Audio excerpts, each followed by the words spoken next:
$200,000 or you're dead to this family." My sister said that. Not a stranger, not a debt collector. My older sister Megan, 3 days after I made the mistake of sharing good news with the people I thought loved me.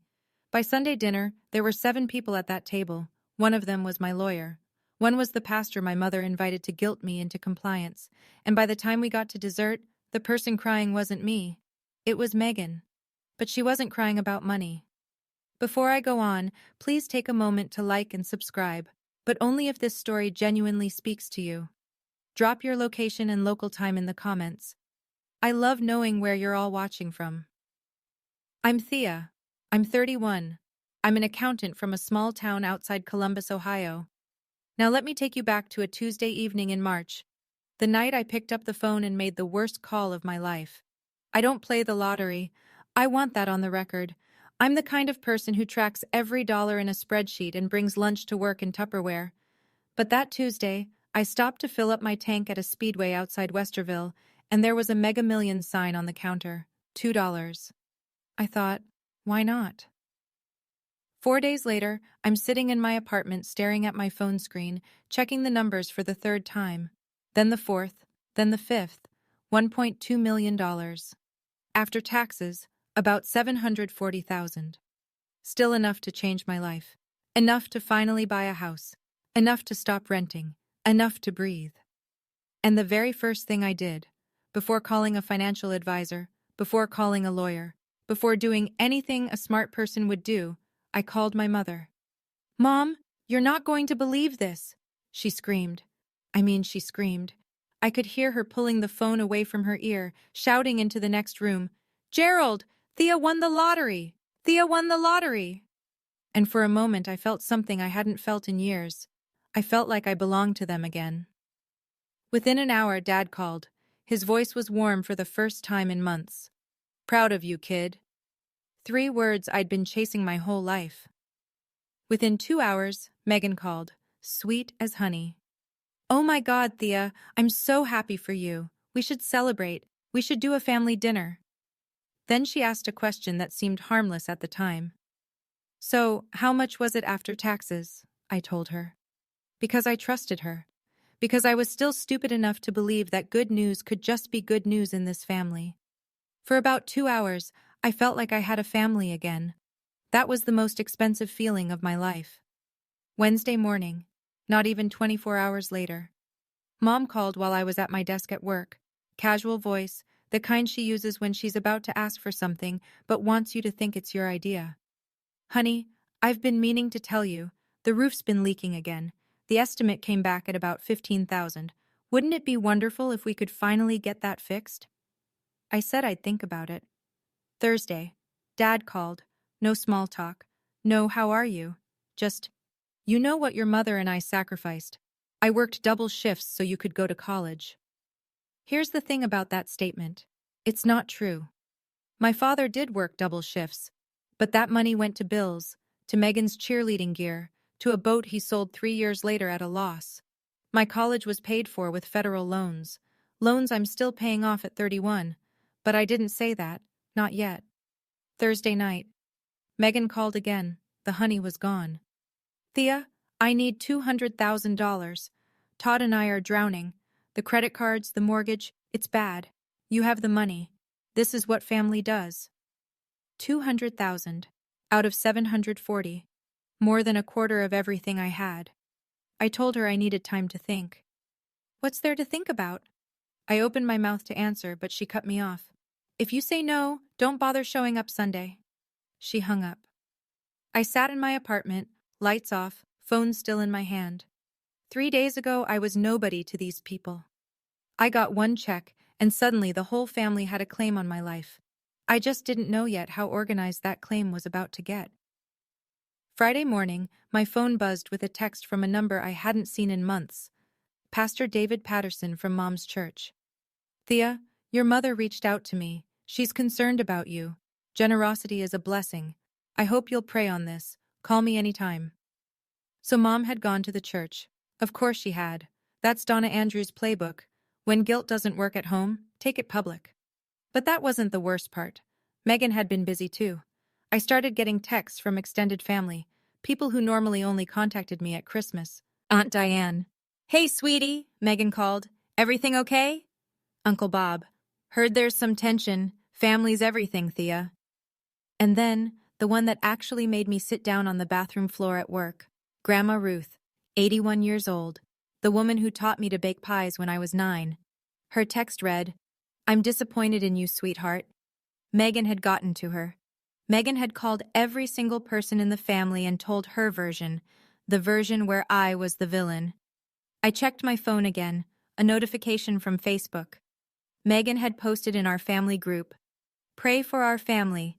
Some people forget what blood means when money shows up. 14 reactions, 8 comments, all supportive of Megan.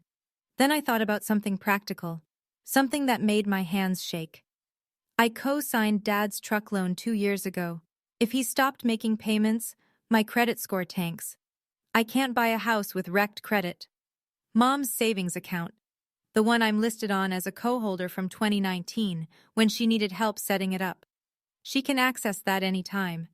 They had leverage, real leverage, not emotional, financial. That night, I opened my laptop and started doing something I hadn't told anyone about yet. I'm an accountant. Numbers are what I do for a living. But somehow, in all the years I'd been quietly helping my family, I had never once added it all up. I opened a blank spreadsheet that Friday night, pulled up my bank statements going back to 2017, cross-referenced Venmo transfers, wire receipts, canceled checks. It took me 4 hours. March 2019, $30,000 wired to Megan Andrews Cole. She and Todd had separated for the first time. She needed rent, a deposit, groceries, a lawyer consult. I covered all of it. Her exact text at the time, I'll pay you back when I get back on my feet, I swear. I still had the message saved. She never paid back a cent. June 2021, $18,000 for a 2017 Ford F-150. Dad's old truck broke down, and he couldn't get approved for a loan on his own. I bought it outright. When I handed him the keys, he said, We'll figure it out. There was nothing to figure out. He just never brought it up again. That truck is still parked in his driveway. January 2022, $22,000 for Mom's knee surgery. Insurance covered part of it, but not enough. I paid the rest directly to the hospital. When I mentioned it once, she said, That's what daughters do. October 2023, $17,000 in rent for Megan's apartment. She and Todd had separated again. 6 months I covered. She came back to Todd in April 2024 and never mentioned the money. I stared at the bottom of the spreadsheet. $87,000. $87,000. I'd never seen it as one number before. I'd always thought of each one as a separate thing, a favor here, a gift there. But sitting in my apartment at midnight, looking at that total, something shifted in me. I wasn't angry, not yet. I was just awake. I spent Saturday morning running the math on what happens if I do nothing. If I give Megan $200,000, I lose more than a quarter of my after-tax winnings. The house I've been saving for disappears. I go back to renting, back to Tupperware lunches, back to watching my bank account like a heart monitor. And Megan learns, for the 5th time, that screaming loud enough works. If I stay silent and refuse, Megan controls the narrative. She's already turned Grandma Ruth. She's already got the church involved. Dad has the truck loan. If he stops paying out of spite, my credit craters.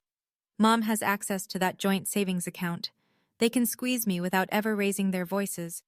But those were the financial calculations. The real math happened at 2:14 p.m. on Saturday, when my phone rang and the screen showed Megan's number. It wasn't Megan. Auntie Thea? A small voice, shaking. Mommy says you don't love us anymore. Is that true? Lily, 7 years old, the kid I take to the zoo every spring, the kid who made me a card last Christmas that said, Best aunt in the world, because she hadn't learned to spell aunt yet. Megan had put her daughter on the phone, or Megan had said those words in front of her daughter knowing she would call. Either way, she used a 7-year-old child as a weapon. Lily, honey, I love you. That will never change. Then why is Mommy crying? I closed my eyes. Something in me shifted past the point of repair. You can take my money. You can call me selfish to every person in this town, but you don't get to use a 7-year-old to break me. That is the line. I picked up the phone, called Rachel Whitfield, my college roommate, family law attorney. Rach, I need your help. Are you free Sunday? Friday night. I was heating up leftover soup when Megan called again. I let it ring 3 times. Then I picked up. Have you thought about it? Her voice was flat. Transactional. I have. I'm not giving you 200,000, Megan. Silence. 2 seconds. 3. So that's your answer. That's my answer. More silence. Then her voice dropped into something I recognized. The tone she used when she wanted to make someone feel small. She'd been doing it since we were kids. Fine. Then I'll tell Lily you chose money over her. Don't bring Lily into this. She's already in it. She asked me why her aunt is being selfish. She's 7, Megan. She asked because you told her to. Click. I stared at the dark screen. My soup was boiling over on the stove. I didn't move. 20 minutes later, a text came in. Not from Megan, from Todd. 6 words. I'm sorry about all this. I read it twice. Todd had never texted me directly. Not once in the 7 years he'd been married to my sister. He'd always been background, the guy who loaded the dishwasher at Thanksgiving while Megan held court at the table. The guy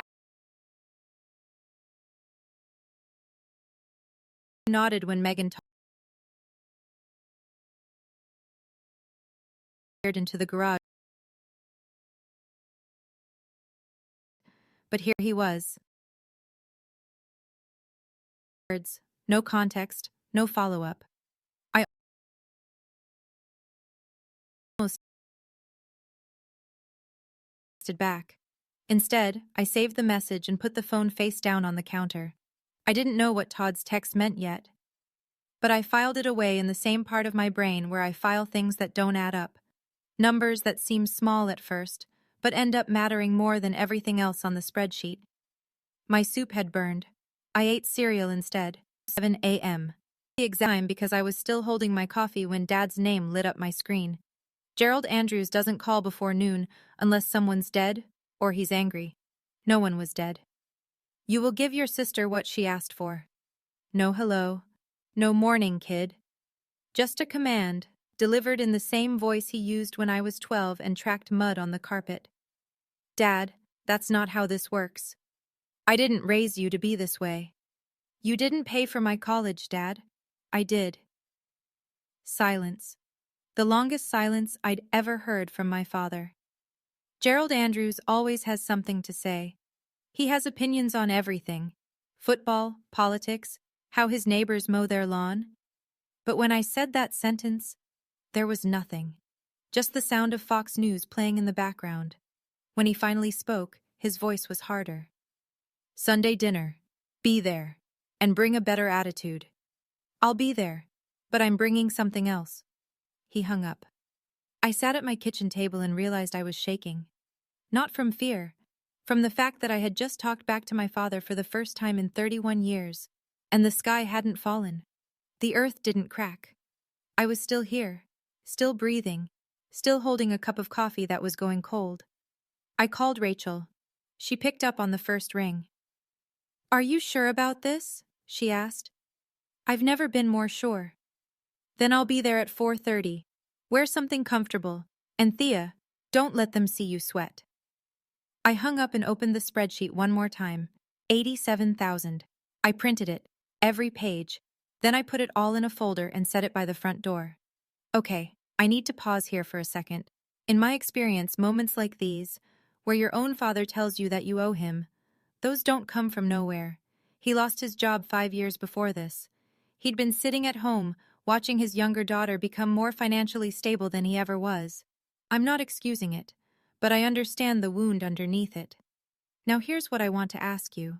When Megan told me she'd turn Lily against me, do you think she was bluffing? Or do you think she actually would have gone through with it? Tell me in the comments. Let's get back to the story. Saturday afternoon. I needed milk and eggs. Normal things. The kind of errands that remind you the world still exists outside your family drama. I drove to the Kroger on Main, I was loading bags into my trunk when I heard my name. Thea, wait! Todd Cole was standing 2 spots over, holding a gallon of orange juice and a bag of diapers. Wait, not diapers. Pull-ups. For Lily. She'd been potty trained for years, but she still used them at night sometimes. Megan hated talking about it, but I knew because Lily told me once during a zoo trip, whispering like it was a classified secret. Todd looked terrible. Bags under his eyes, 3-day stubble. His Carhartt jacket had a grease stain on the sleeve that I was pretty sure had been there since Christmas.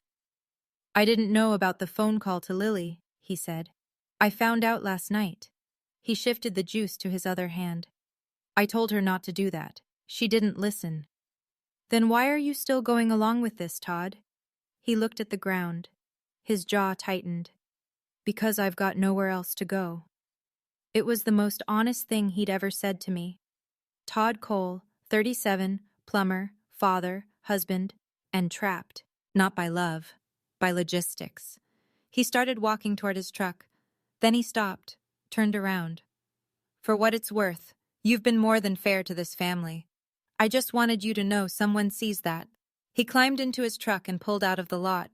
I stood there in the Kroger parking lot holding my eggs and thinking about what Todd knew that he wasn't saying.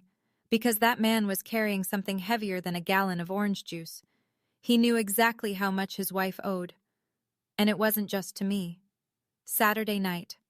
I was sitting on my couch with the folder on the coffee table, going through the printouts one more time, when my phone buzzed. Aunt Diane. I braced myself.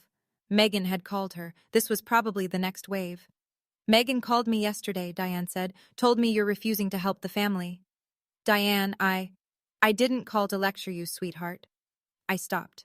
Diane Andrews is 54. She teaches 4th grade at Millbrook Elementary. She's my father's younger sister, and she's the quietest person in the Andrews family, which means she's either the smartest or the most afraid. I've never been sure which. Your father borrowed $12,000 from me in 2018, she said. Never paid back a cent. When I asked, he stopped returning my calls for 6 months. I didn't know this. In 31 years, no one had ever told me this. I've watched this pattern for years, Thea.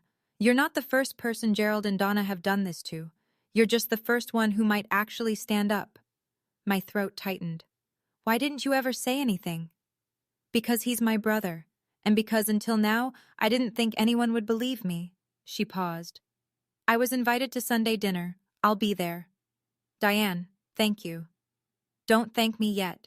She hesitated, long enough for me to hear her take a breath. There's something else, but it's not my place. You'll find out soon enough. She hung up before I could ask what she meant. I sat in the dark for a long time after that call. The folder sat on the table, fat and quiet. Tomorrow it would speak for me. But tonight, for the first time in a week, I didn't feel completely alone. Sunday, 5 o'clock.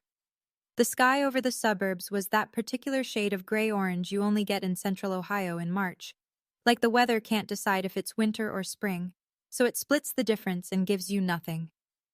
Rachel pulled into my apartment complex at 4:30 sharp. Black blazer, leather satchel, low heels. She looked like she was walking into a deposition, not a pot roast dinner.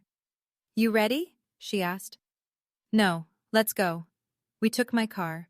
15-minute drive, past the speedway where I bought the ticket, past Millbrook Elementary where Diane teaches, past the church where Pastor Patterson was probably finishing his Saturday sermon prep. Dad's house is a single-story brick ranch on a quarter-acre lot. White aluminum siding, a basketball hoop from 1998 still bolted above the garage, net gone. The lawn was patchy and brown. Gerald Andrews has never been a yard man. 3 cars already in the driveway. Pastor Patterson's gray Buick, Diane's Subaru, Megan and Todd's minivan, and there, parked right in front, the 2017 Ford F-150 I bought for $18,000. Blue, chrome bumper, mud on the wheel wells. I picked up the folder from the back seat. Rachel grabbed her satchel. Mom opened the front door before we knocked. She was wearing her good blouse, the one with the little flowers she saves for church. Her eyes went straight to Rachel. Who's this? This is Rachel, my friend. She's joining us for dinner. Donna's smile thinned. We didn't set a place for... Then we'll add a chair. I stepped inside. The house smelled like pot roast and potatoes. Fox News murmured from the living room. The dining table was already set. 7 places, carefully arranged. I noticed immediately where they'd put me, directly across from Dad, like a defendant facing a judge. Everyone was already seated when we walked in. Gerald at the head of the table, Megan to his right, mascara freshly applied, chin high. Todd to his left, hands flat on the table, staring at the salt shaker. Diane at the far end, quiet, watching everything. Pastor Patterson sat next to Mom's empty chair, Bible resting on his knee. Someone had set up a folding chair in the corner near the window. For Rachel. Rachel looked at the chair, looked at me, and sat down without a word. She didn't need to be at the table. She just needed to be in the room. Mom brought out the pot roast, set it in the center. Nobody served themselves. Gerald didn't wait. Let's get this over with. Donna sat down and reached for the pastor's arm. Thea, Pastor Patterson is here because we love you. We're worried about you. Patterson cleared his throat. Thea, your mother tells me there's been some tension in the family. Family is God's first gift. Generosity is... Pastor, with respect, were you told the full story? He blinked. Megan didn't give him time to answer. The full story is you won $1 million and won't help your own family. Gerald tapped the table with 2 fingers. Enough. Thea, we're not asking for all of it. Just help your sister. That's what good people do. Donna's eyes were already red. She'd been preparing the tears in advance. I didn't raise you to be cold. I looked around the table. Gerald's jaw was set. Megan's arms were crossed. Donna was dabbing her eyes with a napkin she'd pulled from her lap. Patterson looked uncomfortable. Diane hadn't moved. I didn't say anything. Not yet. Instead, I reached down, picked up the folder, and set it on the table between the pot roast and the bread basket. Every eye in the room landed on it. The folder was plain brown, letter-sized, about 1/4 inch thick. It sat there next to the bread basket like a landmine disguised as a tax return.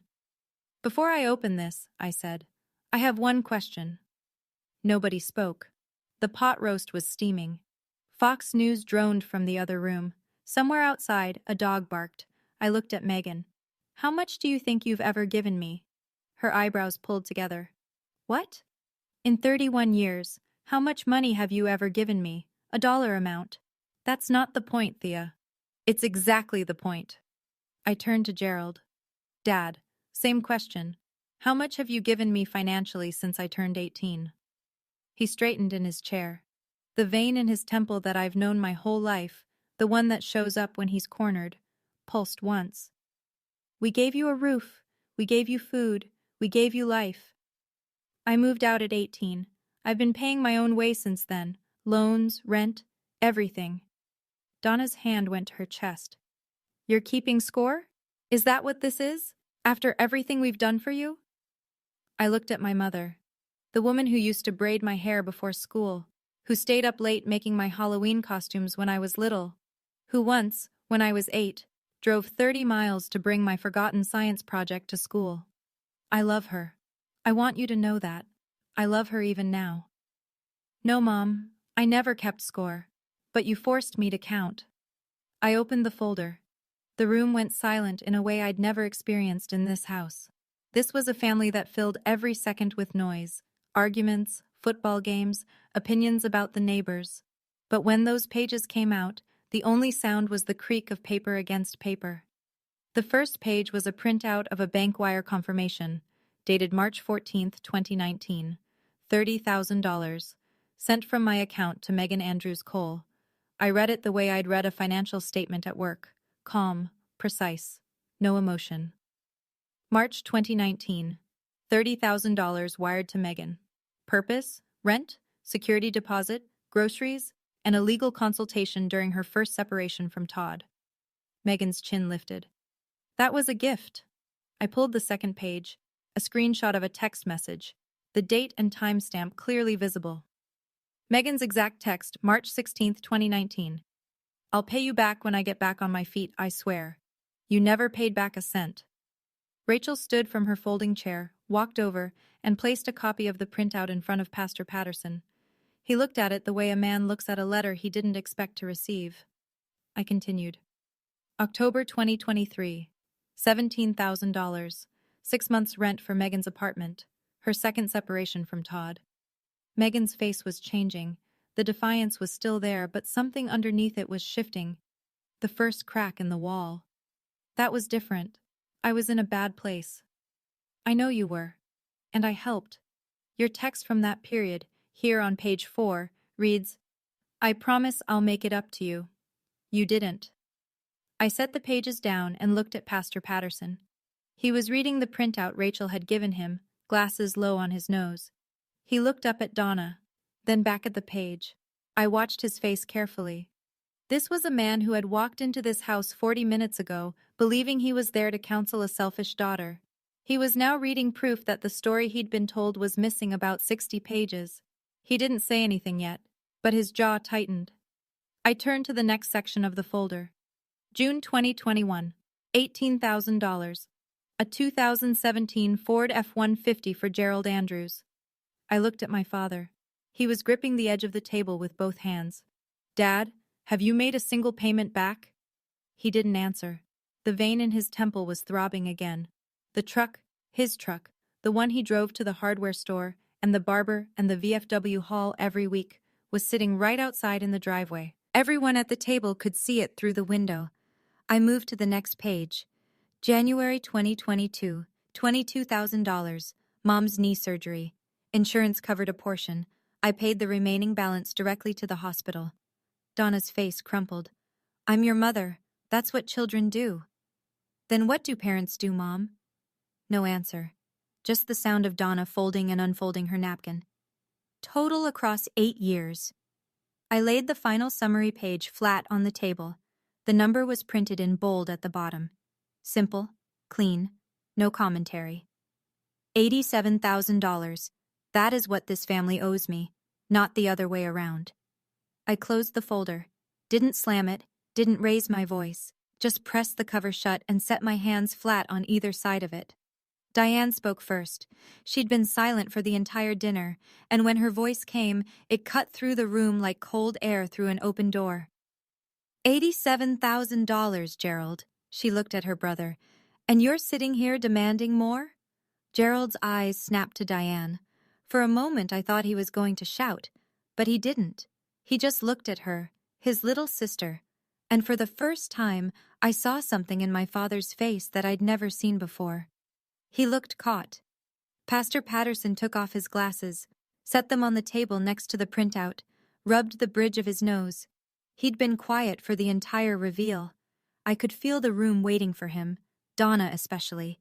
She'd invited him here as her final weapon, the moral authority, the man who could make me feel small enough to open my wallet. "Donna," his voice was calm, careful, but firm. "When you asked me to come tonight, you told me Thea was being selfish with her money. You didn't tell me any of this." Mom reached for his arm. "Pastor, it's more complicated than... It looks pretty clear to me." He turned to face me, and what I saw in his eyes wasn't pity or judgment. It was something closer to respect. "I owe you an apology, young lady. I came here tonight with incomplete information. That was my mistake, and I'm sorry."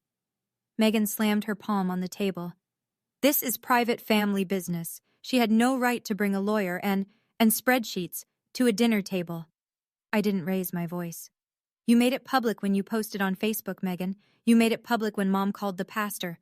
I'm just finishing what you started." The room went still. Megan opened her mouth, closed it. Her mascara was running now, 2 thin black lines tracking down her cheeks. Patterson pushed back his chair and stood. He picked up his Bible. "I think I've heard enough. Donna, Gerald, I'd encourage you both to reflect on this, deeply." He walked around the table, stopped in front of me, and extended his hand. I shook it. Then he nodded to Rachel, who hadn't said a single word the entire evening. He walked out. The front door clicked shut behind him, and the room exhaled. The pot roast had gone cold. No one had touched the food. The bread basket sat untouched next to the folder like a still life someone would paint and title American Family March. I waited until the sound of Patterson's car engine faded from the driveway. Then I spoke. "I'm not asking anyone to pay me back. I'm not here for revenge, but I need everyone at this table to hear what happens next." Gerald's eyes were on the window. Donna was gripping her napkin with both hands. Megan was wiping mascara with the back of her wrist. Todd was staring at the salt shaker again. 1. I'm removing my name from Mom's savings account tomorrow morning. Donna flinched. 2. I'm refinancing the cosign on Dad's truck. If the bank approves it, my name comes off. If not, I'll give you 90 days to find a new cosigner. Gerald didn't move. 3. There will be no more loans, no more gifts disguised as obligations. If anyone in this family needs financial help, we discuss it like adults, not with guilt, not with pastors, not with threats. I paused. Let the silence do the work. And 4. I looked directly at Megan. If you ever use Lily against me again, ever, you won't hear from me. Not because I don't love her, because she deserves better than being someone's weapon. Megan's lower lip trembled, but she didn't speak. Rachel sat in the corner, hands folded in her lap. She hadn't opened her satchel, hadn't produced a single document, hadn't said one word the entire night. She didn't need to. Her presence alone, a lawyer, sitting in the room, hearing everything, was the quietest and heaviest thing at that table. I'm not here because I hate this family. I'm here because this is the last time I sit at a table where loving someone means letting them take from me. Gerald pushed his chair back. The legs scraped against the linoleum, a sound that cut through the silence like a blade. He stood up, didn't look at me, didn't look at Diane, didn't look at anyone. He just walked to the hallway, turned left into the master bedroom, and closed the door. No shouting, no parting shot. Just the quiet click of a door from a man who had run out of arguments and didn't have the vocabulary for anything else. Donna stood and followed him. Gerald. The bedroom door stayed shut. Mom stood in the hallway for a few seconds, hand on the doorknob. Then she turned and went to the kitchen. I heard water running. She was doing the dishes. The pot roast hadn't been served, and she was already doing the dishes. That left 5 of us at the table. Megan was crying openly now. Not the performative tears from earlier. Real ones. Messy. The kind that make your nose run and your voice break. You've ruined this family, she said. And then Todd spoke. No, Megan. She didn't. Every head turned. Todd Cole, the background husband, the nodder, the dishwasher loader, the man who had never once raised his voice in this house, was sitting upright in his chair, and his face was flushed red. We owe $42,000 in credit card debt. You know that. I know that. But you never told your parents, and you wanted Thea to bail us out so they'd never find out. Todd, shut up. No, I'm done shutting up. Megan stared at him. This wasn't a betrayal. This was something worse for her. It was the truth from the one person she assumed would never say it out loud. She looked around the table. Diane, me, Rachel. Nobody was coming to save her. Megan covered her face with both hands and sobbed. She wasn't crying about the money. She was crying because the last secret she had was gone. I want to pause again. I know some of you might be thinking, Thea, Todd just blew up his own marriage at your dinner table. And honestly, I thought the same thing sitting right there. But here's what I realized later. Todd had been watching Megan lie to everyone for years, and he was exhausted. Sometimes people don't explode because of one moment. They explode because of 1,000 moments of silence that came before it.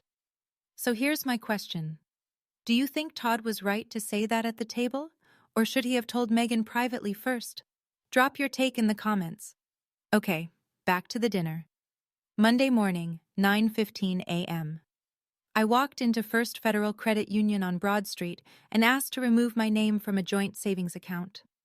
The teller, a woman named Karen who'd processed my deposits for 6 years, looked at the screen and then at me. Are you sure about this? I've never been more sure. It took 20 minutes. When I walked out, the March wind hit my face and I stood on the sidewalk for a moment, breathing. One down. Tuesday, I called the bank about Dad's truck loan, filed the paperwork for a refinance. The loan officer told me the process would take 60 to 90 days. We'll need the primary borrower's cooperation, he said. I told him I understood. Wednesday. Silence from Gerald. Silence from Megan. Thursday.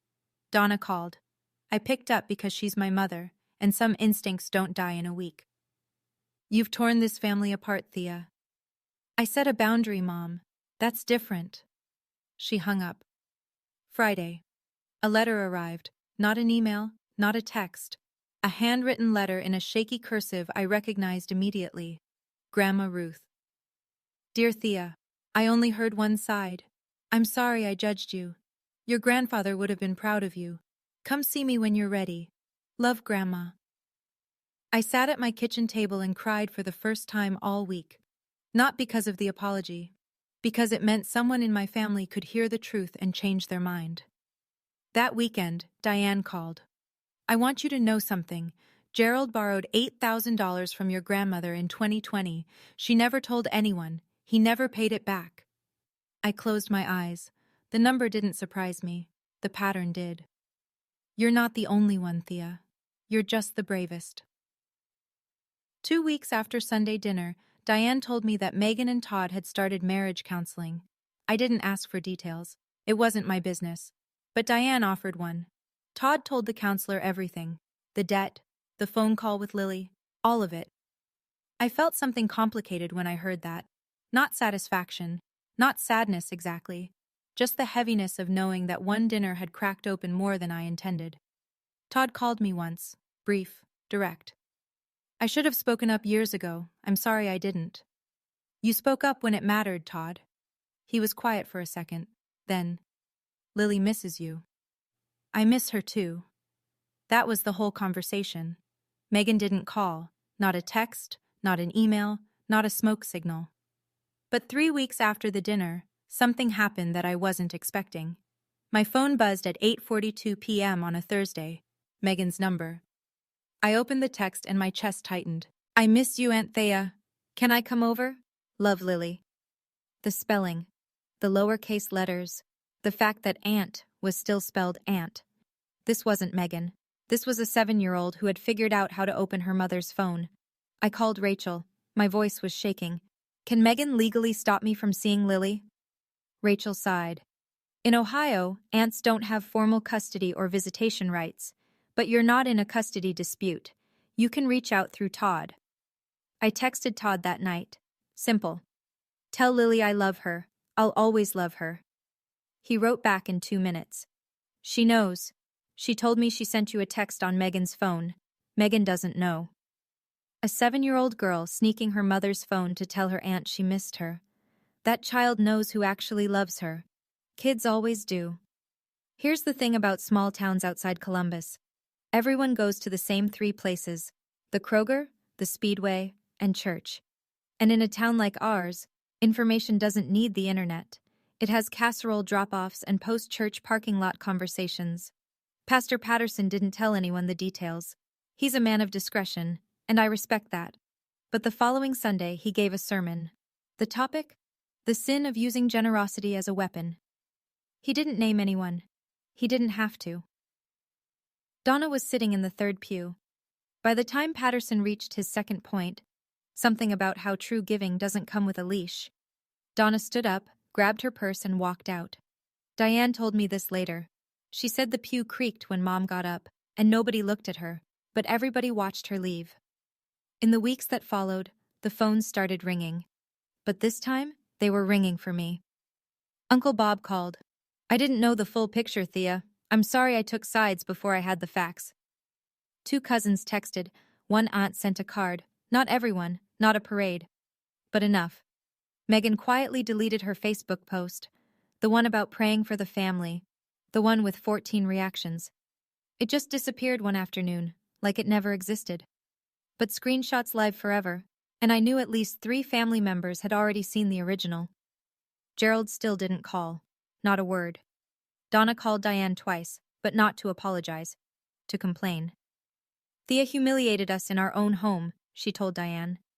Diane said, No, Thea told the truth in your home. That's not the same thing. I didn't ask anyone to take sides. But for the first time in my life, I didn't have to prove I was worth believing. 3 months later, the refinance went through. My name came off Gerald's truck loan. The credit union officer called to confirm, and I said thank you, hung up, and sat in my car in the parking lot for 10 minutes, doing absolutely nothing. It was done. The last financial thread connecting me to my father's decisions was cut. I bought a house. Nothing fancy. A 2-bedroom Cape Cod on Elm Street, with a small yard and a front porch. The kind of house I'd been saving for since I was 23. It needed new gutters and the kitchen cabinets were from 1987, but it was mine. My name, my mortgage, my front door. I didn't post it on social media, didn't send announcements. The only people who came to the housewarming were Rachel, Diane, and, to my surprise, Todd with Lily. Megan knew. Todd had told her where they were going. She didn't object. Rachel brought wine. Diane brought a potted fern that she said would outlive all of us if you just water it on Sundays. Todd brought a toolbox and tightened the loose handle on my back door without being asked. That's the kind of man Todd is. He fixes things quietly. Lily walked through every room with her hands behind her back, like she was inspecting the place. She stopped in the second bedroom. It was empty, just white walls and carpet and a window that looked out on the backyard. Is this my room for sleepovers? I knelt down. If you want it to be. She hugged me, hard. The kind of hug that means a kid has been saving it up for weeks. I also set aside $30,000 into a 529 education fund for Lily. Nobody's name on it but mine. No one in the family knows about it yet. Some gifts don't need an audience. 3 months. Gerald Andrews hasn't called his youngest daughter in 3 months. I know he's alive because Diane gives me updates I don't ask for. He mows the lawn. He goes to the VFW on Tuesdays. He watches the Buckeyes on Saturdays. He does everything exactly the way he did before, except he no longer picks up the phone to call me. Donna calls sometimes. Every conversation follows the same pattern. She starts with small talk, the weather, the neighbor's new fence, something she saw in the morning news. Then she slides into it. I just wish things could go back to normal, Thea. And every time I say the same thing. I love you, Mom, but I won't apologize for having boundaries. She sighs. We say goodbye. She doesn't call again for a week or 2. I'm not waiting for an apology. I've made peace with the possibility that one may never come, but I'm also not closing the door. The door is right there. It's unlocked. They know where I live, literally, because it's a small town, and Diane told Donna my new address. They just have to walk through it without a demand in their hands. Diane told me something last week that I keep turning over in my mind. Gerald misses you, she said. He'll never say it. But he sits on that front porch and stares at that truck, and I think he knows. I don't know what he knows. Maybe he knows he owes me money. Maybe he knows he owes me more than money. Maybe he's just sitting on the porch because he's 60 years old and tired and doesn't know how to say, I was wrong, because no one ever taught him how. I didn't lose my family. I lost the version of my family that required me to shrink so they could feel tall. I didn't tell you this story so you'd hate my family. They're real people with real pain. My father lost his job and with it, the only identity he'd ever built for himself. Provider, head of household, the man who works doubles. When that was gone, he didn't know who he was anymore. So he held on to the one thing he had left, authority. And authority without contribution turns into control. My mother learned love from a generation that didn't separate it from obligation. In her mind, family means you give everything and you don't ask questions. She wasn't trying to manipulate me. She genuinely believes that's how it's supposed to work. She just never considered that the giving was only flowing one direction. Megan never learned how to stand on her own because she never had to. She was the first child, the pretty one, the one who got the prom dress and the attention. And when life got hard, when the credit cards piled up and the marriage cracked, she reached for the only tool she knew, someone else's wallet. I understand all of that. Understanding is not the same as accepting. You can love someone and still say enough. You can miss someone and still refuse to go back to the version of yourself that made them comfortable. You can leave a door open and still protect what's inside your house. If you're the person in your family who gives and gives and gives, the one they call when they need money but not when they need to listen, I want you to hear me. You're not selfish for setting a boundary. You're not cold for asking to be treated like a person instead of a bank account. You're not the villain. You're surviving. And that's enough. That's my story. I don't know how it ends because I'm still living it.